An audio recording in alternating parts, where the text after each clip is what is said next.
అందరికీ నమస్కారం. రాష్ట్రంలో ఎన్నికల వాతావరణం రసవత్తరమైనటువంటి స్థాయికి చేరిపోయింది. ఆయా నియోజకవర్గాల్లో ఎన్నికల వాతావరణం వేడిగా ఉంది. ఎన్నికల్లో ఎవరు ప్రధాన అభ్యర్థులుగా నిలబడతారనే అంశం మీద కూడా రకరకాల ఊహాగానాలు వెలువడుతున్నాయి. ఇక నందిగామ నియోజకవర్గానికి వచ్చేటప్పటికల్లా ఎవరు అభ్యర్థి అనే అంశాన్ని మీద కూడా తర్జన భర్జనలు జరుగుతున్నాయి.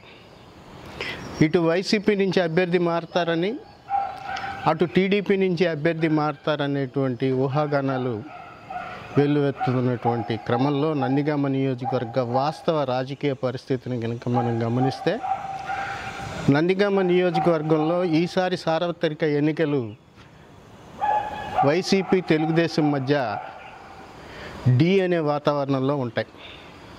ఎందుకంటే సాధారణంగా టీడీపీకి కంచుకోట అయినటువంటి ఈ నందిగామలో గత ఎన్నికల్లో వైసీపీ గట్టి దెబ్బ కొట్టి అధికారంలోకి వచ్చింది. ఆ క్రమంలో టీడీపీ అభ్యర్థి ఈ నియోజకవర్గాన్ని వదిలి వెళ్ళిపోతారనుకున్నటువంటి క్రమంలో ఆవిడ నిలబడి ఉండటం, అదే దశలో నియోజకవర్గ ప్రజలకి ఊహించిన స్థాయిలో అభివృద్ధిని అందించలేరు అనుకున్నటువంటి ఎమ్మెల్యే మొండితోక జగన్మోహన్ రావు, ఆయన సోదరుడు ఎమ్మెల్సీ అరుణ్ కుమార్ అభివృద్ధి కార్యక్రమాల విషయంలో ఒక అడుగు ముందుకే వేశారని అనుకోవాలి. నిజానికి నందిగాంలో అనేక ప్రాంతాలను గమనించినప్పుడు ఈ పరిస్థితి మనకి స్పష్టంగా కనపడుతుంది. అదే సందర్భంలో తెలుగుదేశం పార్టీ కూడా అధికార పార్టీని ప్రజల మధ్య చులకన చేసే ప్రయత్నాలు కూడా సాగించింది. వాటిలో ఆ పార్టీ ఎంతవరకు సక్సెస్ అయినా టీడీపీ మళ్ళీ వచ్చే ఎన్నికల్లో వైసీపీని గట్టిగా ఎదుర్కోగలదనే పరిస్థితిని తీసుకుని రాగలిగింది.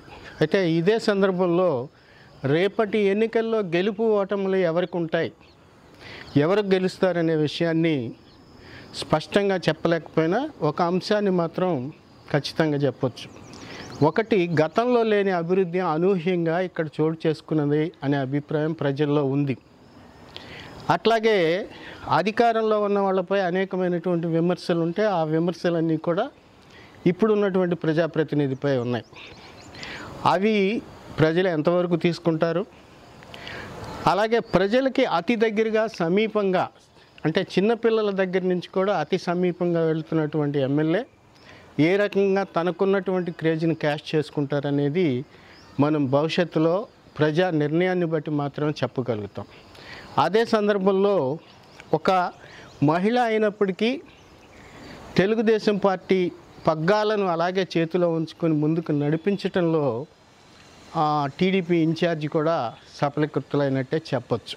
అయితే ఈ ఎన్నికల్లో ప్రధానంగా ఒక అంశాన్ని భావించాలి. ఇది సంక్షేమానికి రాజకీయానికి మధ్య జరుగుతున్నటువంటి పోటీ. ఎందుకంటే రాష్ట్రంలో సంక్షేమ పథకాలకు తగినంత గుర్తింపు లేదు అనే మాట పచ్చి అవాస్తవం. ప్రజలు సంక్షేమం దృష్టిలోనే చూస్తున్నారు.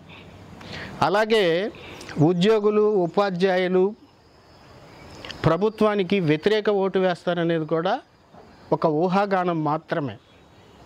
14 ఏళ్ల పరిపాలనలో గమనించినప్పుడు వేదికలపై ఉద్యోగులు కుప్పకూలి మరణించినటువంటి పరిస్థితుల్ని ఈరోజుకి ఉద్యోగులు మర్చిపోలేదు.